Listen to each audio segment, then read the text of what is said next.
Good kill, good kill. Hey, good kill.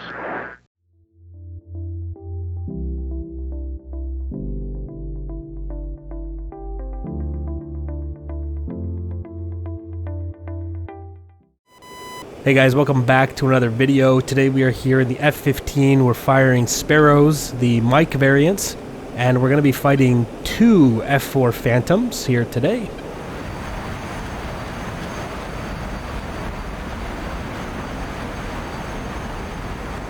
Now the Phantoms are also going to be firing the AIM-7 Sparrow Mike variants, same as the F-15 here. So no advantage to talk about there. The only real advantage is that I have a better radar than they do, but again, that doesn't really matter because it's not like I'm going to be able to shoot from a far distance anyway. We're both carrying the same Sparrows. It's really going to come down to how they want to play it. Now, we've talked about in the past 2-to-1, 2 versus 1 fights. The advantage is always with the guys who have the superior numbers. You've heard the quote in the past, a single ship is a liability, a 2-ship is an asset. And that's very much true for this scenario. I personally think the F-15 can still win, but you know, we're going to do our best to prove that. But again, I'm not going to lie to you, it's going to be super difficult for even the F-15, and we're going to try to showcase how much of an advantage 2 versus 1 can be. And also, you know, we'll get a look at some Fox 1 tactics. This is really how it would have been done before the introduction of the AMRAAM in the early 90s. So like 80s, 70s, 60s, it would have been this kind of Fox 1 fighting. Okay, got him at 10 miles, Fox 1.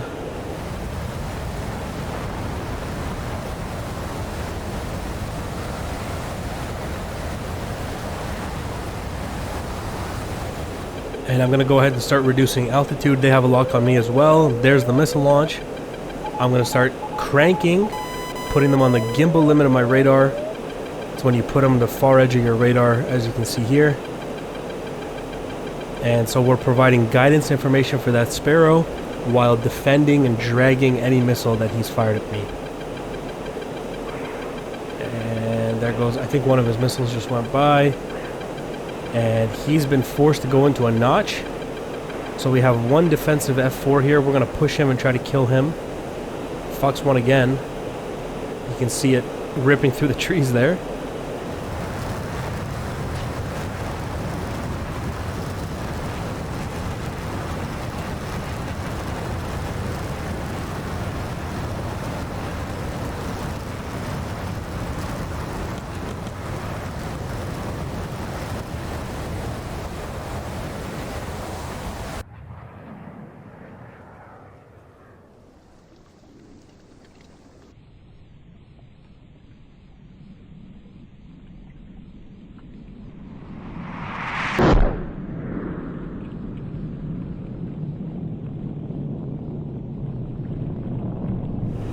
Okay, fantastic. Splash 1 Phantom.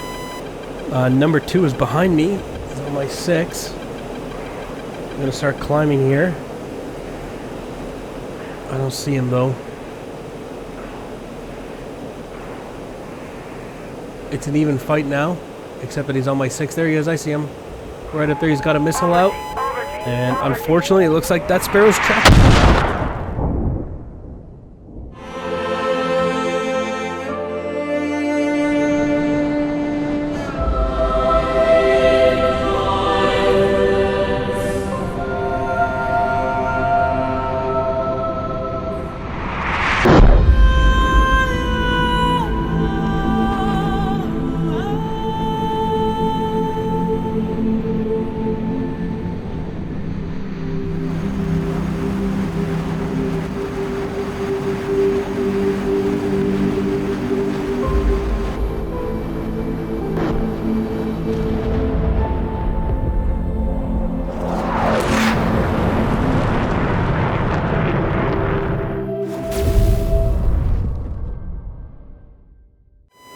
Okay, so that's one of the reasons why the 2 versus 1 fight is so hard. Even if you can kill one of them, the other guy, you know, will be in a great situation to kill you.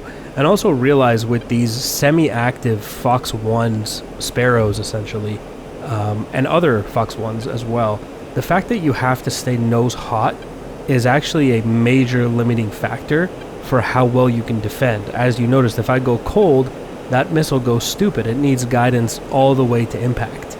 And for that reason, it's a very limiting, missile. This is one of the reasons why Fox 3s are so important. And even when you pull something like an F-15 into a fight against some F-4s, they can kill it easily because they're using, the F-15 is being forced to stay nose hot. It's being forced into a position where it can be killed by the opposing aircraft. Probably even an F-5 could do it, honestly. Squeeze out a Fox 2 just before the Fox 1 hits the F-5, it can score a mutual kill on the F-15 just because of the limitations of the Fox 1. Now, I'm confident I can do it here, but it's going to take some practice. We're at 14 miles now. I have my Bandit locked. That's a Fox 1. Something to send him defensive, give him something to think about.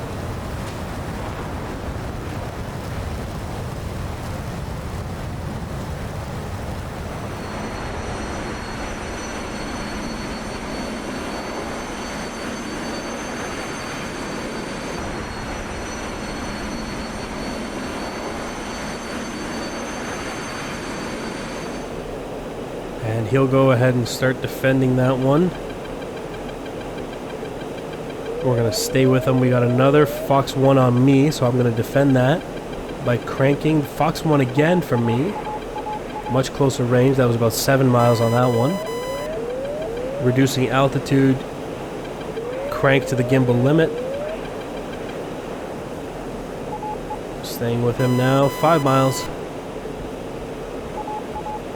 And he's off cold, so that F4 is completely defensive here. Oh, he's trying to recommit. That'll get him killed. I think he's committed to a mutual kill, I think. Where is he? Oh! Wonderful. I got him. I got him, but he got me. So my Sparrow hit him, and he hit me with a Sidewinder.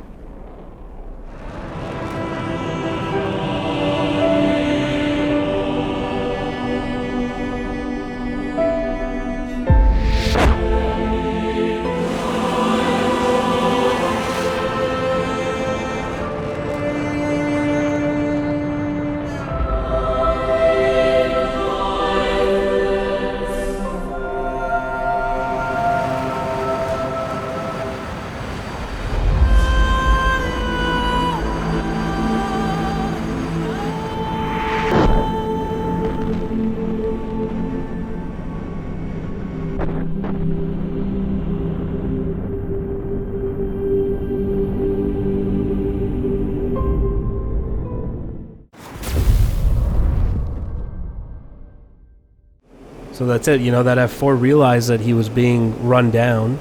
It realized there was no escape, so he just committed to the mutual kill. And think about that, the fact that an F4 can turn around and just decide that it's going to do a mutual kill against an F-15 is kind of crazy. And there's like nothing much an F-15 can do about it. It is a little bit wild.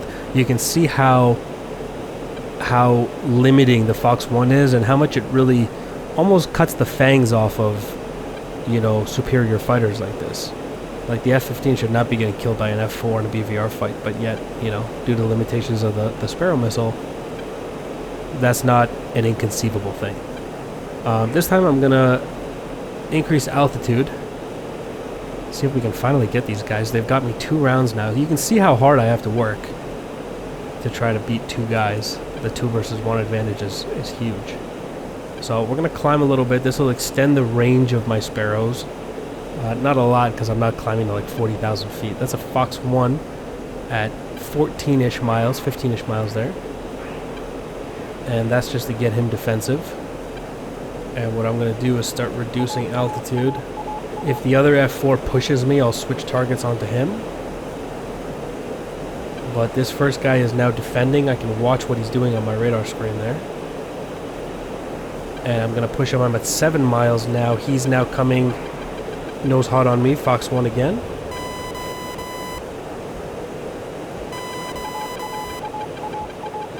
And we should be getting an impact here any moment.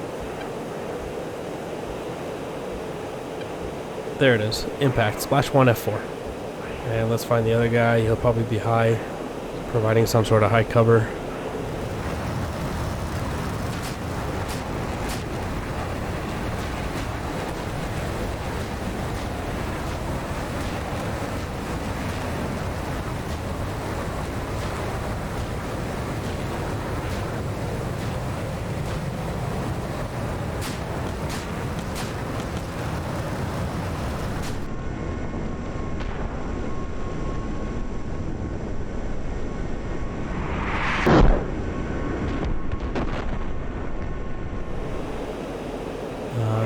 don't see him. There he is. I see him. There he is. And this is where the F-15 will shine, because the maneuverability of the F-15, once I'm in a dogfight with them, can actually be quite an advantage.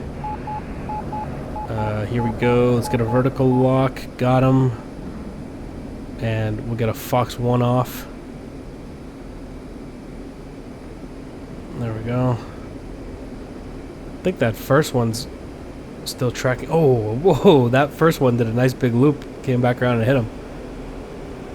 Alright. Splash 1 F4. There you go. We got both of them. Alright. Had to work hard for that, though. Splash 1 F4. Or 2 F4.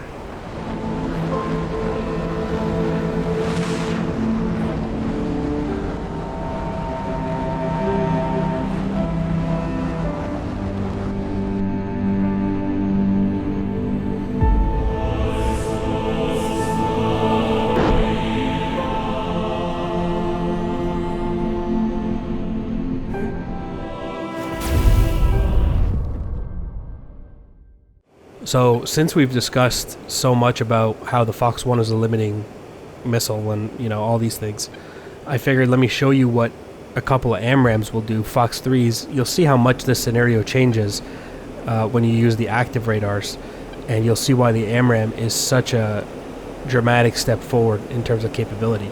The first thing you'll see here is that I have the capability now to do multi-target lock. So I can step through the targets and I can hit multiple bandits. And I can even break lock. I can turn cold and run, survive the missile launch, and the both of them will die. And this is actually the test that the Americans did way back in the day. They did the Sparrow versus Sidewinder tests and realized that it was causing mutual kills, and they were like, no, we got to come up with something better.